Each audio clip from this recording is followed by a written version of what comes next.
Good afternoon, my friends. I want to talk with you today about the correlation between our mental state, or mental health, or emotional health, or spiritual health, and our physical health. Because in this culture, I find that the Western way of treating people for various illness is to treat the symptom. Okay, I have read quite a bit about Eastern medicine, as it were, and they look for the cause of the problem and treat the cause of the problem, okay, to eliminate or deal with the issue that is happening.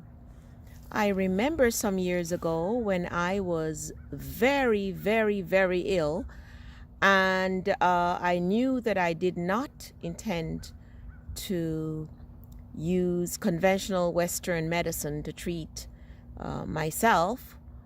And I was introduced to a treatment protocol called NAET.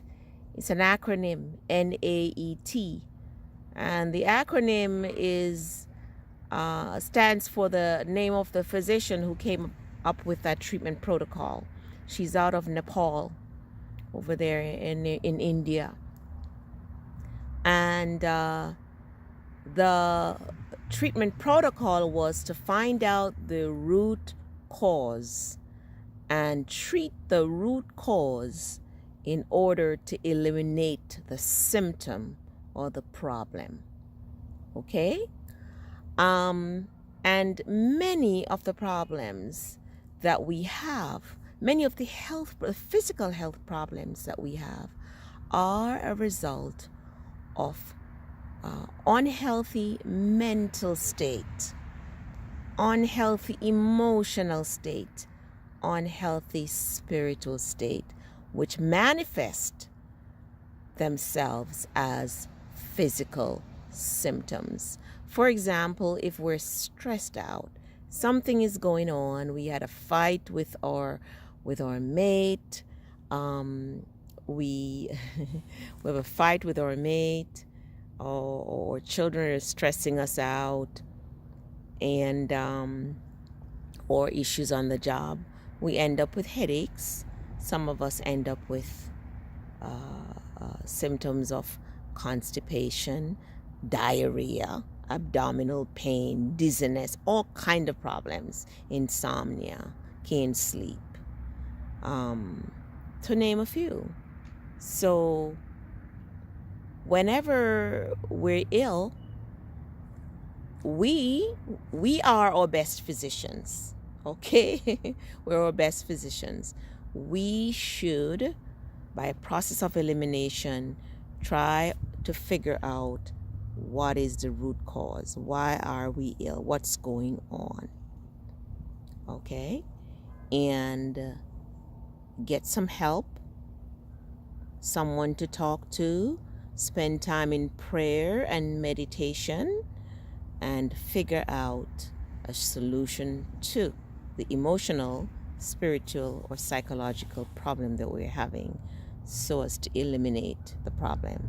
It is well known that stress of all kinds increases our blood pressure. It is well known that stress of all kinds lead to heart attacks and stroke and inflammation in our body, which lead to inflammatory disease like irritable bowel and lupus. That stress leads to arthritis and so on, cancer, all those things. Okay, so one needs to look at what is stressing me out, and what can I do about it. Now, certainly the emotional problems lead to physical manifestation and physical problems, but the opposite is true also. If we're physically ill, that also leads to emotional problems.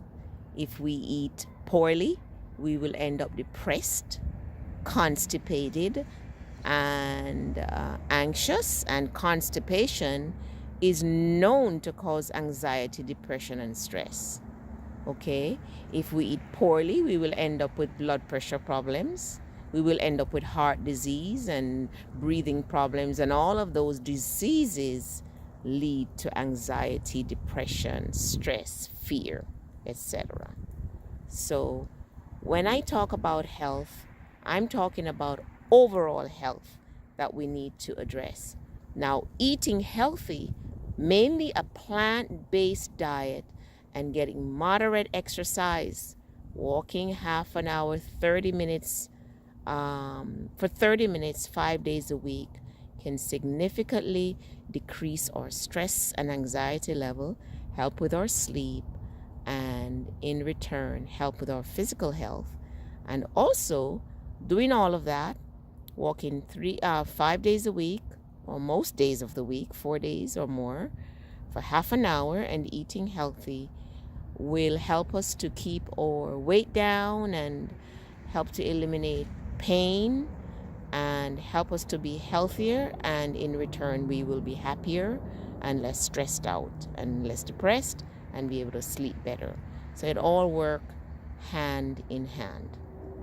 Okay, so I wanted to share that with you and remind you that we have one body, and it is our responsibility to take the best care of it.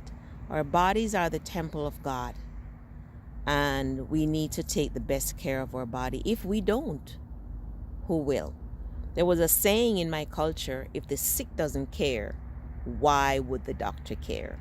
So we are our best doctor, and we need to take care of our bodies. We need to take care of our state of mind. We need to take care of our spiritual being. Nothing is more important than taking care of ourselves. No job, no husband, no children, no church, nothing is more important than taking care of ourselves. Because the thing is that we need to put the oxygen on ourselves first. We really can't be much good to husband and children and the job and church and society if we're no good to ourselves, if we're not healthy, if we're not stable in our mind. So we need to put the oxygen on ourselves first, take care of ourselves first. Then we will be better able to take care of others. Okay? And remember, your food is your medicine, and your medicine is your food. Another thing is, food kills and food cures. Another thing is, walking is man's best medicine. Take care. God bless you. Till we meet again.